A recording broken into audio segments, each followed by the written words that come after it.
Ibu dan saudari. Selamat sore. Baik, terima kasih atas kehadiran kita pada sore hari ini, di mana saya memperkenalkan nama saya Octaviana Friska Lukos.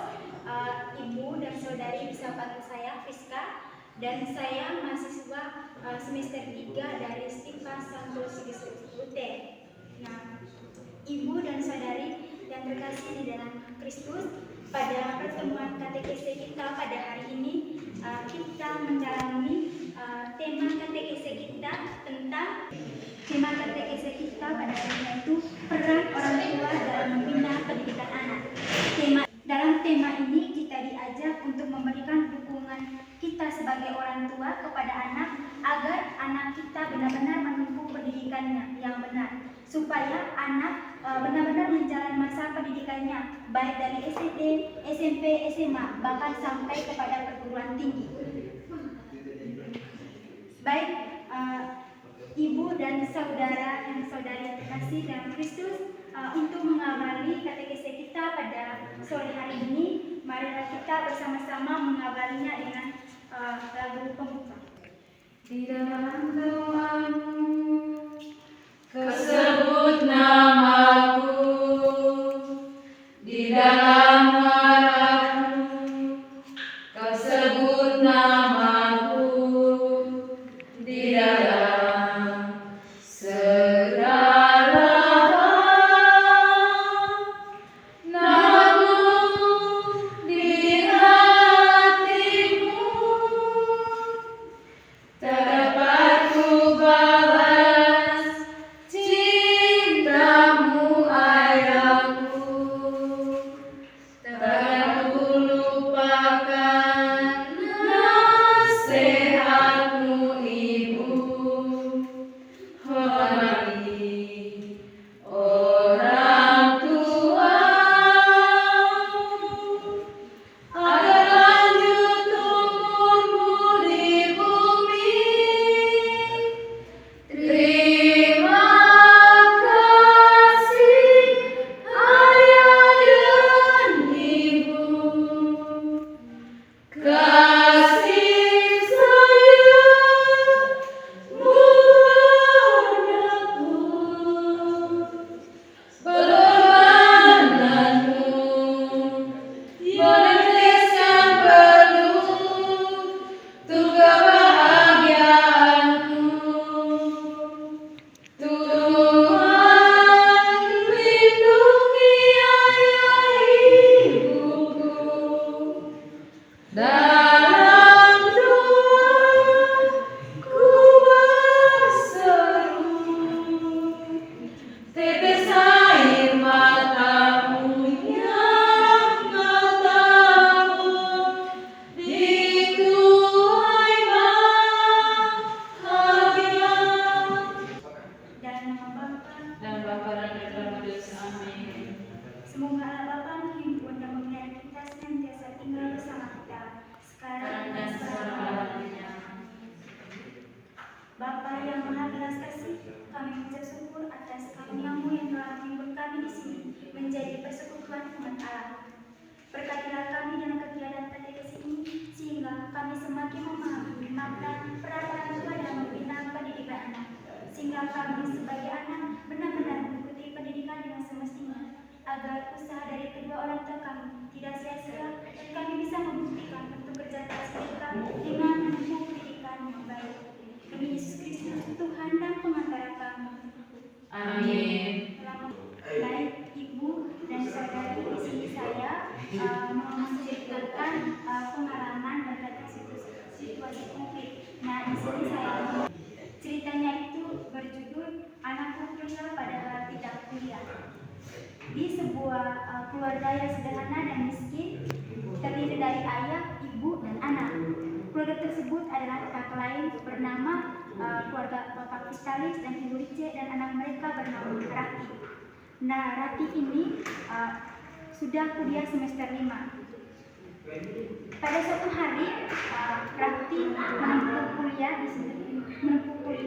yaitu sudah kuliah semester 5. Pada suatu hari, Rati ini menelpon kedua orang tuanya di kampung untuk meminta uang registrasi kepada pada saat Rati menelpon kedua orang tuanya, kedua orang tua yaitu Bapak Vitalis dengan Ibu Richardnya ini tidak memiliki uang untuk kirim kepada Rati. Terus Rati pada saat itu merasa kesal dan kecewa karena permintaan untuk kirim uang registrasi itu tidak terwujud oleh kedua orang tuanya. Orang tuanya itu meminta hari dan waktu yaitu satu minggu untuk dikirim uang kepada Rati karena Bapak Vitalis itu tidak memegang uang pada saat Rati meminta uang. Tetapi Rati kecewa dan dia terus memaksa kedua orang tuanya agar secepatnya orang tua kirim uang. Tetapi dengan terpaksa orang tuanya menjawab bahwa orang tua tersebut tidak punya uang sesaat itu. Mulai saat itu Rati langsung mematikan teleponnya kepada orang tua di saat Rati masih omol atau orang tuanya lagi omol. Si Rati ini langsung mati teleponnya. Mulai saat Rati menghubungi orang tuanya, mulai saat itu Rati mulai tidak mau mengikuti kuliah atau tidak mau kuliah. Dan mulai saat itu juga Rati tidak mengerjakan tugas-tugas yang diberikan oleh dosen pada saat itu. Lalu ayah Vitalis ini merindukan anaknya lagi. Pada hari berikutnya ayah Vitalis ini merindukan anaknya. Lalu ayah Vitalis ini menghubungkan anaknya si Rati untuk menanyakan apakah ayahnya ini memperbolehkan untuk kirim uang. Lalu si Rati ini dengan senang bahwa ayah harus kirim uang segera. Nah, kebetulan ayah Vitalis ini sudah mendapatkan uang atau sudah punya rezeki. Nah, ayah Vitalis ini langsung kirim uang kepada anak Ratinya sebesar 6 juta. Terus Rati sudah mengirim uangnya, padahal sampai di sana sudah dirati uangnya. Padahal Rati mengambil semua itu, belajar dengan berfoya-foya. Dia tidak kuliah karena dia sudah malas karena permintaan pertamanya itu tidak dikabulkan oleh orang tua. Nah, uang kirim yang kedua itu Rati berfoya-foya dan Rati tidak mengikuti kuliah dan tidak pergi ke kampus. Rati hanya batas semester 5. Selama semester 5 dia hanya tidur, duduk diam di kos.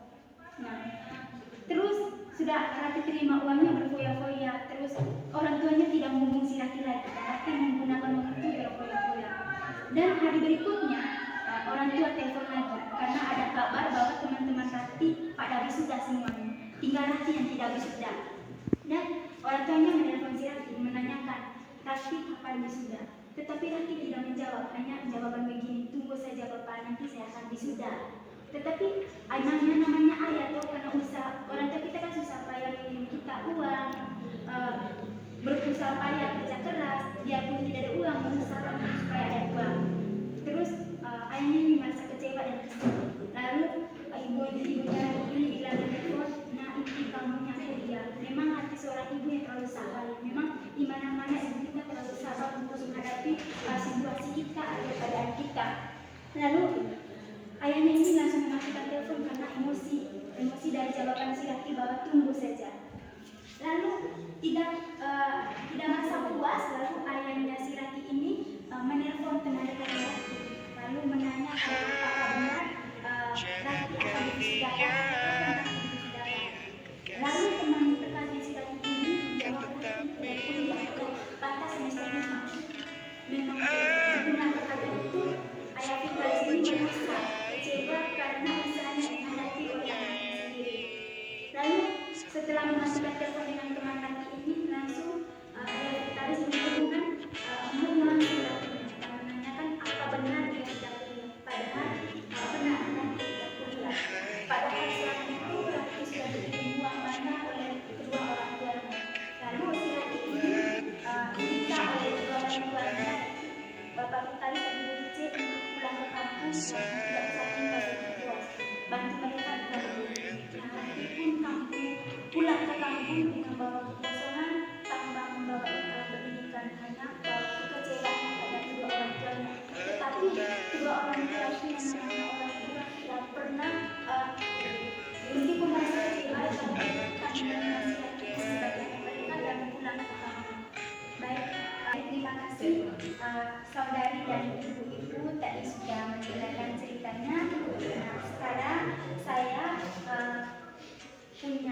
pertanyaan kepada saudari dan ibu berkaitan cerita yang saya ceritakan tadi. Nah, pertanyaan yang pertama, setelah mendengar cerita tadi, siapa yang dapat menjadi panutan yang terbaik dan tindakan siapakah yang membuat tindakan yang tidak baik? Jadi jelas. Saya Bu. Baik. Menurut saya bahwa yang memberikan panutan atau contoh kurang baik adalah Rati. Kenapa yang dikatakan Rati bahwa Rati sudah berbohong, tidak mau jujur kepada kedua orang tuanya bahwa ia sudah tidak kuliah dan orang tuanya kecil. Dengan perbuatannya itu, contoh dan panutan yang baik dari cerita di atas itu, kedua orang tua Rati itu Rice dan Bapak Vitalis yang penuh sabar menerima kenyataan bahwa Rati anaknya tidak kuliah. Terima kasih Ibu yang sudah menjawab berkaitan cerita saya ini tadi. Lalu mungkin ada lagi yang ingin menjawab? Oke, untuk pertanyaan ini saya tutup. Dan kita lanjut ke pertanyaan kedua, di mana pertanyaan bagaimanakah perasaan ibu dan saudari pada saat mendengar cerita ini? Bagaimana perasaannya? Mungkin ada dari ibu atau dari saudari? Ada? Oke, dari ibu. Baik, kalau dari saya terkait dengan cerita tadi itu, saya merasa sedih. Dimana saya merasa sedih di sini karena anaknya tadi berbohong kepada orang tuanya. Padahal orang tuanya berusaha untuk menyekolahkan dia sampai di perguruan tinggi, tetapi disia-siakan oleh anak itu sendiri. Oke, terima kasih Ibu yang telah menjawab pertanyaan tadi. Baik, mungkin dari saudari dan ibu-ibu ada pengalaman yang serupa dengan cerita tadi. Terima kasih atas kesempatan yang diberikan kepada saya. Menarik sekali kata kita pada hari ini, yaitu bagaimana peran orang tua dalam mendidik anak. Dan tadi saya tertarik sekali dengan cerita yang sudah diceritakan oleh Mas Tantor, di mana seorang anak yang telah membohongi orang tuanya. Di sini juga saya sebagai orang tua memiliki pengalaman yang serupa, bahwa di mana anak saya dia itu biasanya berbohong, di mana biasanya itu dia itu fotokopi fotokopi modul pelajaran itu hanya 5.000, tetapi dia minta uang biasanya 20.000. Dan hal itu saya tahu dia berbohong. Mengapa? Karena saya bertanya kepada teman-temannya, di mana setiap hari itu dia suka minta uang untuk alasannya fotokopi, padahal tidak. Dan sama seperti cerita tadi, dia itu bahannya berfoya-foya. Ya, dari sini saya mau mengatakan bahwa penting juga penegasan dari kita sebagai orang tua, sebagai ibu. Yang pertama adalah pendekatan kepada anak. Pendekatan dalam artian bahwa kita harus menasihati dia dengan secara baik-baik dan harus mampu mendidik dia dengan cara didik demokratis, di mana kita harus berbicara dengan baik dengan dia, dan kita harus mampu menasihati dia agar tidak berbohong lagi dan tidak mengecewakan orang tua. Itu saja pengalaman saya. Sekian, terima kasih. Ibu karena sudah menceritakan pengalamannya kepada kami semua. Baik, Bapak, di mana juga kita ketahui bersama bahwa peran orang tua itu sangatlah penting untuk kita semua, baik untuk anak-anak kita, untuk perkembangan anak-anak kita, di mana peran kita itu sebagai tokoh utama yang menginspirasikan anak kita supaya mereka terus berkembang dan menempuh pendidikan yang lebih baik, agar anak kita itu membangun komunikasi dengan baik bersama mereka, terus bisa mempergaul, bisa mencari teman supaya mereka untuk bergaul. Terus yang ketiga itu beri perhatian dan ruang kepada anak-anak untuk mereka belajar, untuk mereka bermain juga. Dan di situ juga waktu kita atau peran kita menonjol. Baik, terima kasih. Sekarang kita memasuki untuk membaca teks kitab suci, di mana bacaan kitab suci itu Ulangan bab 6 ayat 4 sampai 9.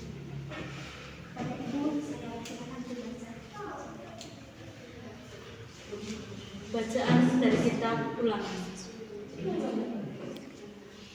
Dengarlah, hai orang Israel, Tuhan itu Allah kita, Tuhan itu esa. Kasihanilah Tuhan Allahmu dengan segenap hatimu, dan dengan segenap jiwamu, dan dengan segenap kekuatanmu. Apa yang kuperintahkan kepadamu pada hari ini, haruslah engkau perhatikan, haruslah engkau mengajarkan berulang-ulang kepada anak-anakmu dan membicarakannya apabila engkau duduk di rumahmu, apabila engkau sedang dalam perjalanan, apabila engkau berbaring, dan apabila engkau bangun. Haruslah juga engkau mengikatkannya sebagai tanda pada tangannya, dan haruslah itu menjadi lambang di dahimu, dan haruslah engkau menuliskannya pada tiang pintu rumahmu dan pada pintu gerbangmu. Oke, terima kasih Ibu karena sudah membaca teks kita. Baik, sekarang waktunya ibu-ibu dan saudari kita sudah mendengar ceritanya tadi, di mana letak ayat yang menarik menurut ibu dan saudari dari bacaan tadi. Ada? Oke, baik Ibu. Baik, terima kasih. Dan saya hal yang menarik dari kitab suci bahwa dengarlah, hai orang Israel, Tuhan itu Allah kita, Tuhan itu esa. Kasihanilah Tuhan Allahmu dengan segenap hatimu, dan dengan segenap jiwamu, dan dengan segenap kekuatanmu. Ini ada lagi. Baik, dari saya Ibu, di sini ayat yang menarik itu yaitu haruslah juga engkau mengikatkannya sebagai tanda pada tanganmu, dan haruslah itu menjadi lambang di dahimu. Itu saja. Oke, terima kasih. Baik, lalu apa pesan menurut ibu dan saudari berkaitan dengan bacaan kitab suci tadi? Mungkin ada pesan. Di mana bacaan itu tentang kasih kepada Allah adalah perintah yang utama. Apa pesan yang menarik menurut saudari dan ibu berkaitan bacaan tadi? Oke, baik. Menurut saya pesan yang tersirat dari bacaan kitab suci Ulangan, di mana saya ambil dari bab 4, dengarlah hai orang Israel, Tuhan itu Allah kita, Tuhan itu esa. Kasihanilah Tuhan Allahmu dengan segenap hatimu, dan dengan segenap jiwamu, dan dengan segenap kekuatanmu. Di sini juga mau mengajarkan kepada kita bahwa implementasi kasih kita kepada Tuhan itu bagaimana kita juga mengasihi sesama kita. Dan dalam tema katekis kita tadi tentang pendidikan orang tua terhadap anak, di mana kasih orang tua terhadap anak itu juga melalui pendidikan, di mana orang tua apabila mengasihi anaknya, maka ia harus memberikan pendidikan yang baik agar anak tersebut bertumbuh dan berkembang dalam kebajikan dan juga kebaikan. Itu saja yang bisa saya sampaikan. Terima kasih atas jawaban kesampaian. Bapak, Ibu dan Saudari, upaya yang kita lakukan dalam membina pendidikan anak yaitu dalam menjadi orang tua yang baik dan memberi talenta yang terbaik kepada anak-anak kita, dan mengantarkan anak-anak kita ke lembaga pendidikan serta memantau perkembangan pendidikan anak-anak kita. Marilah kita berdoa. Allah Bapa yang Maha Kudus, Bapa, Putra dan Roh Kudus, terima kasih telah menyertai kami pada hari ini. Semoga dalam proses katekes ini kami bisa memecahkan tindakan yang tidak baik dalam kehidupan sehari-hari kami, baik dalam keluarga, masyarakat kami, dalam mendidik dan membina anak-anak kami dengan baik, sehingga mereka memperoleh pendidikan yang layak. Dan semoga kami sebagai anak tidak menyiapkan kesempatan untuk terus berjuang menempuh pendidikan kami. Baik, marilah kita mendoakan bersama-sama doa Bapa kami Yang ada di surga, dimuliakan namamu, datanglah kerajaanmu, jadilah kehendakmu di atas bumi seperti dalam surga. Berilah kami rezeki pada hari ini, dan ampunilah kesalahan kami, seperti kami pernah mengampuni salah pada kami, dan jangan masuk ke dalam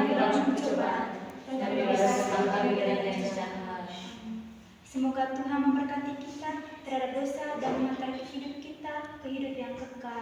Amin. Terima kasih Tuhan.